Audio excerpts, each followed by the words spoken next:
I didn't want to be too obvious with that. With the fall, I am going to be too obvious, and I want to actually emphasise that the letters are falling over. So what I need to do is go into isolation mode on each one, and I'll keep the F as it is, and the A I'm going to just rotate slightly. So the rotate tool's here. I want to select the kind of the bottom left hand corner of the letter and start to just rotate it slightly there. Now, to try and get it consistent with the two L's as well, I should have not just selected the A on its own, so I'm going to go back, select the A and the L's together, and then do it. So again from the top, bottom left hand corner of the A, and just rotate it.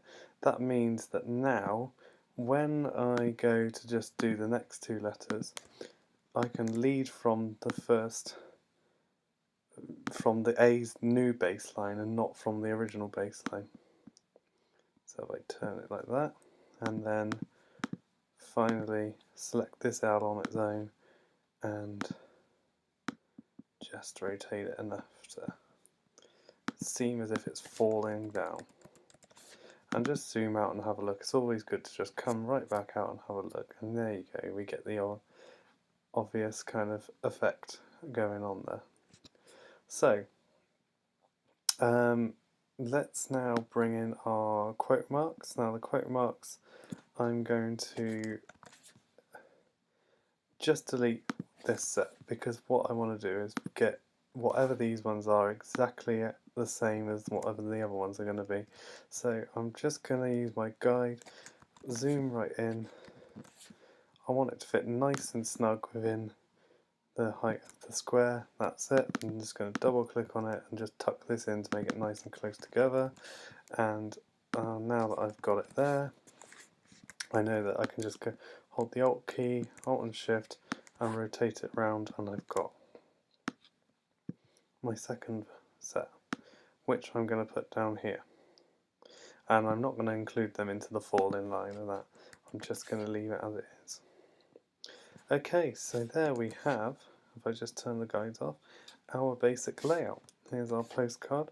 So now we can start playing around with some colour. And what I'm going to suggest you do is, if you haven't got it visible, go to the window and layers. Now we've been working on layer 1. I'm going to double click on that and I'm going to call that the text. I'm going to create a new layer, just with that icon at the bottom, drag it behind the text layer and call this background.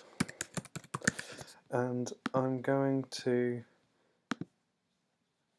make sure when you're on the layers, the highlighted one is the one that you're working on. So I'm going to just get myself a colour, so I'm going to just pick bright blue, make sure that I've got it filled. I'm going to go into my colour guide. I'm going to look for a kind of muted version of it, a tone of it, and I want to drag that to fit the whole bleed area. Okay, now that I can see it fill up, maybe I'm not too keen on that. Let's try a different one. Yeah, we'll go with that one. Okay. So I can also, if I wanted to have a picture or a texture or anything like that, I can bring that in as well. I'm just going to leave this as a fill colour. Let's turn the guides off again so we're not in the way. We know that we've met up our bleed. As long as it goes over that black edge, it doesn't matter. It's just that whatever was in that red margin area is going to be printed. If I now go into the layers tab and turn that on to lock, I cannot select that at all now. I'm just going to select the text and I want to make it white.